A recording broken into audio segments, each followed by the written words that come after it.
If you were to tell me a year ago that Mr. Big Chest was going to get traded to the Raiders, I probably would have told you, who's Mr. Big Chest? But then after you told me it was Antonio Brown, I probably wouldn't have believed you. And the reason for that is because Antonio Brown has been consistently one of, if not the best receiver in the NFL for many years now. I made a video talking about which teams should try to trade for Antonio Brown, and one of the teams I talked about was the Oakland Raiders. Now, one of the reasons for that was because I did think he would fit in their system, although another reason was because they had 3 first-round draft picks, so I thought it would make a lot of sense for them to go after him using those draft picks. However, the fact that they only had to use a 3rd and 5th, really in my opinion, is just an absolute steal, and I love this trade from Oakland's perspective. That doesn't mean I necessarily hate it from Pittsburgh's perspective. It was really hard to find a trade suitor for him, so to get a 3rd and 5th round pick at least is some value, although it's not as much as they probably would have hoped for, especially given the fact that Antonio Brown is so talented. But I really do think this is a great move for the Raiders, and a large part of that is because I think Antonio Brown will absolutely fit in this Oakland Raiders system. But before I explain why, first off, I have to explain what the Oakland Raiders system is. And a lot of what the Oakland Raiders do is a very old school mixed with new school style approach, and I'll show you what I mean. On this one play, for example, this is actually going to be your very basic establishing the run play. Oakland is going to have their tight end and left tackle have one-on-one matchups on Arizona's edge rushers, and then they're going to double team both of Arizona's interior linemen, and then in theory, they'll have someone come off those double teams and block the linebackers who are right there. Then they can just send their fullback up to take care of the other linebacker in that area. This now means that the only unblocked Cardinals will be the 4 defensive backs who are right there. And really, that Cardinal is the one you're going to want to take a look at, as he's the one who has the best chance of getting into this play. And if you take a look, he is actually going to end up getting into the play and making a tackle. This is a really good run, but it's not a home run type play. This isn't a play that's going to often go for all the way for a touchdown, because there are guys who are unblocked on this play. But what makes a play like this so effective is as long as everyone makes their blocks, it's a very good opportunity for them to pick up at least 5 yards on just about every time they run it, which makes it very deadly in the NFL. Not just because you can then do what the Patriots do, which you just pound a rock over and over again and make these long drives for a touchdown, but can also set up plays like this one. If you take a look at this play, it's actually going to be something a little bit different, where Arizona is going to be blitzing on this play by having a defensive back rush the passer, and they're going to be running a cover 3 zone. So the one route to take a look at is going to be Jared Cook's route right there on the bottom half of the screen, as it's a great way to beat man coverage. And while you might look at this play and say, okay, this is zone coverage, so who cares? This is essentially going to become man coverage because he's running deep to the bottom half of the screen, which is only going to be in one zone, so it basically becomes man coverage. So if you take a look right here, one of the key things to look at is the fact that the Arizona Cardinals linebackers are very out of position on this play, and the reason for that was because they were expecting a run. This now means that the Cardinals defensive back, who's in charge of guarding Cook, is actually going to cut in one Cook fakes as though he's going to the middle of the screen, which is now going to allow Cook to much more easily get past him and get open in the end zone, and Carr is able to hit him, and they're able to pick up a touchdown. Of course, you have to give credit to Cook for that touchdown. It was really just a tremendous play by Cook, and it was a great throw from Carr, but really the reality is, this play doesn't work if it's just ran on the first play of the game. The reason this play works is because Arizona was so expecting a run, it got them out of position, and it really just makes you think that if Jared Cook can take advantage of plays like this, Antonio Brown absolutely could, and he could rack up a ton of yards. One problem Oakland definitely had last season was a lack of depth in the receiver category, and adding Antonio Brown will certainly help with that. For one thing, he'll draw double teams, and he'll draw teams' #1 corners, but even with that, he can also get open despite being against double teams and #1 corners, which makes him really effective to have in an offense. Oakland definitely could use a #1 receiver. Like on this play, for example, it's going to be a cover 1 robber, and worth noting that Oakland is going to have a halfback who's only in the play to block, and the Cardinals linebacker who's in charge of covering him is actually going to notice this and rush in, which is now going to allow an extra man to be rushing towards Carr. These are the routes that Oakland's going to be running, and it's actually not a terrible way to try to beat man coverage, but the one thing I want you to take a look at is take a look at that safety who's covering the middle of the screen, and he's actually going to be running up to the top half of the screen as he sees a lot of the routes are going in that direction, and he's going to go over there to help cover up some of those potential routes. It makes sense because if you take a look, really right there is where Carr would want to hit each one of those routes, so if he runs up to the top half of the screen, he's helping take away some of those routes. However, some more of the routes in the middle of the screen could then end up getting open. So basically the way this play is going to work is because there's going to be extra pressure going towards Carr, he's going to have to very quickly try to find a man who's going to be open, and also he's going to have to make a pretty smart read on this play. So really this is when speed benefits you greatly. You need a receiver who can not only get open, but who can get open quickly. However, if you take a look, there's already pressure towards Carr because the offensive line really didn't do a great job on this play, but also no receiver is open at this point. If there was a receiver open, Carr could try to hit him and it couldn't pick up a lot of yards. But because there is no receiver open, this means that Carr can't try to hit any of them to try to pick up some yards, and also because pressure is fastly approaching, he now doesn't have time to throw it away, and he ends up getting sacked. Really on that play, Antonio Brown would have been a huge benefit to them,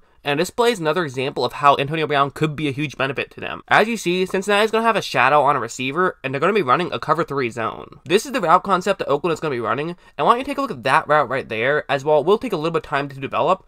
At a certain point, it could end up getting open, because if any play develops long enough, it does essentially become man coverage, and that's a great route to beat man coverage, so even though it's zone, that's a good route to look for. It's nothing crazy. Typically, the way this play works is you hit the receiver gets tackled 5 yards down the field, and you pick up some yards and play to the next down. However, if that receiver can then break the tackle, it can be huge news. Like as you see here, that's exactly what's going to end up happening, and it's going to result in a big gain. It goes to show you how one broken tackle can be the difference in a 5-yard gain and nearly a touchdown. And honestly, with Antonio Brown's speed, if he's the one who makes that play, he probably does end up getting into the end zone for a touchdown. That's what adding an elite receiver can do to your team. That play was a great play, and it resulted in a huge gain. And when you can have a guy who can consistently make great plays, it can do so much for an offense. Another reason I really like Antonio Brown going to the Raiders is how he'll play with Derek Carr, because Derek Carr has one of the best deep balls in the game. Like on this play, it's a cover 3 zone, and you're also going to see something I've shown on plays earlier, where the defense is going to be expecting a potential run here, which is actually going to allow a receiver to get pretty well open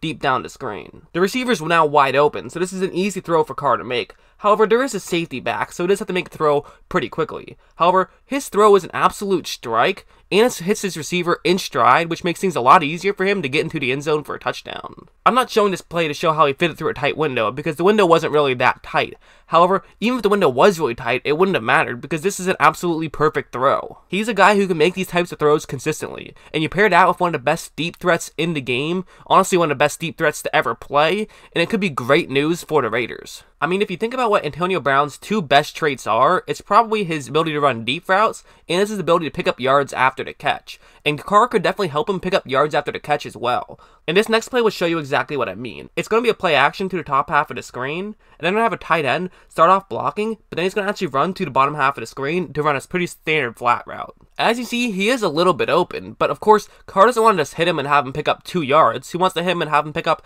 as many yards as he possibly can. So it's really important that he hits him in stride on this play to allow Keith Smith on this play to be able to run as far up the field as he possibly can. And that's going to be exactly what happens. It's a very good throw where Smith is able to make the catch and run forward to pick up some yards. It might not be anything game-changing, but there is a guy who can make those types of plays game-changing, and that guy's name is Mr. Big Chest.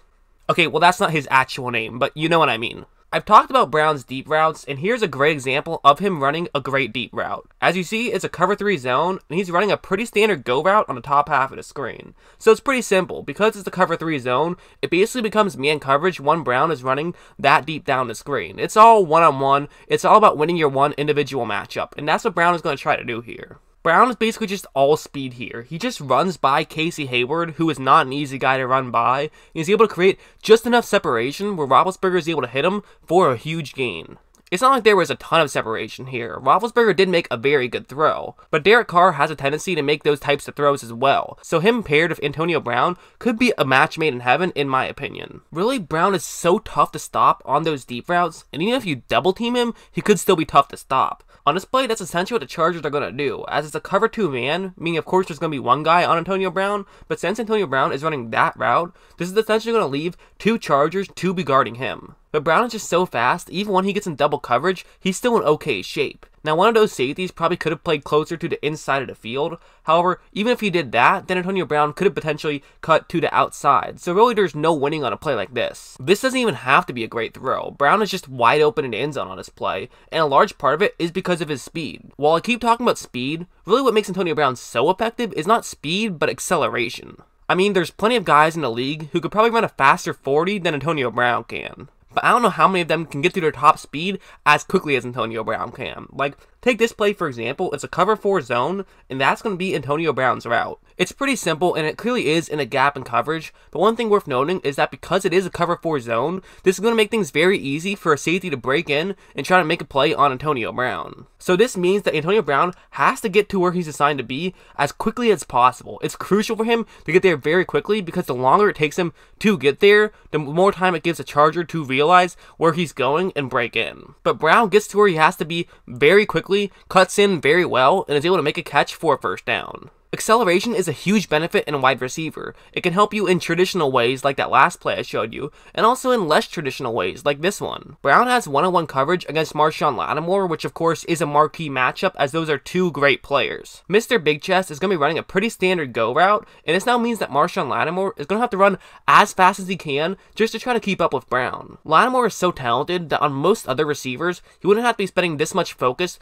just trying to guard Antonio Brown deep, and he could try to make a play on something shallow as well. However, because Antonio Brown is so effective at getting past defensive backs, now all Roethlisberger has to do is basically throw to Brown's back shoulder, and because Lattimore's momentum is entirely taking him to the right side of the screen, this now makes things very easy for Mr. Big Chest to make a pretty easy catch and a pretty easy first down. If you spend all of your energy on making sure he doesn't beat you deep, then he can just easily make plays like that and pick up some of these medium gains. However, if you focus on trying to stop him from these short gains, that's how he can really beat you. Like, take this play for example. It's a cover 2 man, and Brown is going to be running what looks to be a pretty standard go route on the top half of the screen. But one thing you want to take a look at is look at how close Lattimore is playing in with Brown. So what Brown's simply going to do here is basically take one step closer to the bottom half of the screen and then just run past Lattimore. This basically means that you're giving up a step, and oftentimes, especially against a great corner like Marshawn Lattimore, that's not a good thing to do. But because Brown is so fast, he believes he can outrun Lattimore, and there actually is a safety who was in the box on his play, who's going to try to run up to the top half of the screen